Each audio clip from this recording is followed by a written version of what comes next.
Okay, now, what happens if we take a negative object and touch it to a neutral? We know that they'll both end up negative.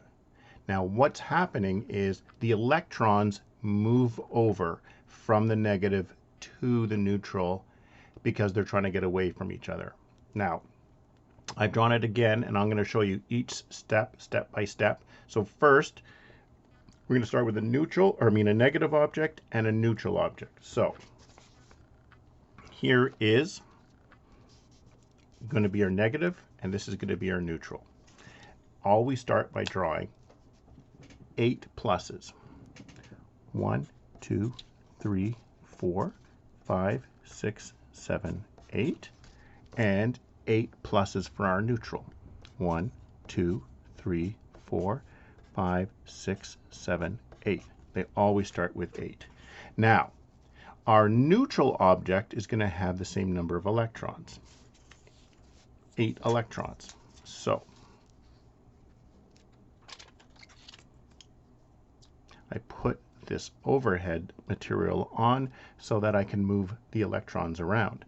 1, 2, 3, 4, 5, 6, 7, 8. So it has 8 pluses, 8 minuses, so it's neutral.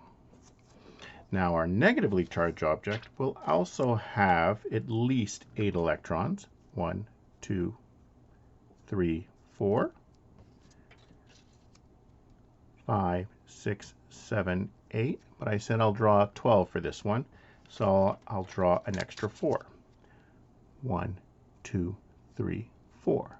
So this is a negatively charged object because it has 8 pluses and 12 minuses. Next step. This is I tried to draw it in a way that made some sort of sense, but I find it just weirdly confusing.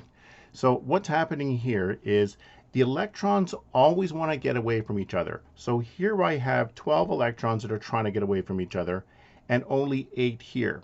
So there is some space for some of these to go over here. So when I actually touch the two objects, the entire two objects become one solid object, and the electrons that can move around will redistribute so that they are actually all as far apart as possible. So what's going to happen is 2 of the electrons from here will simply move over here. And now I have 1, 2, 3, 4, 5, 6, 7, 8, 9, 10 electrons here. And 1, 2, 3, 4, 5, 6, 7, 8, 9, 10 electrons here. So 2 of the electrons moved over to the neutral object because they're just trying to get away from each other. Electrons, like charges, are repelling. They're all trying to get away. The plus charges can't move, so it's irrelevant what they do. So then when we pull them apart, the last part is you end up with still a negatively charged object because it lost 2 electrons, but it still has 10. So it still has that 10 electrons, so it is still negative.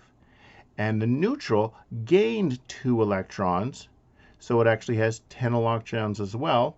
And the 8 pluses and the 10 minuses end up with 2 extra negatives, so it's negative. And again, if this kind of thing confuses you, this is like the level 3, the harder kind of stuff to get. Basically, just remember, if I take a charged object and I touch a neutral, they both end up with the same charge. Why? Because the electrons are trying to get away from each other. If it's a negative, they're trying to get away from each other, so they go to the neutral where there's not as many of them. Next, the harder part.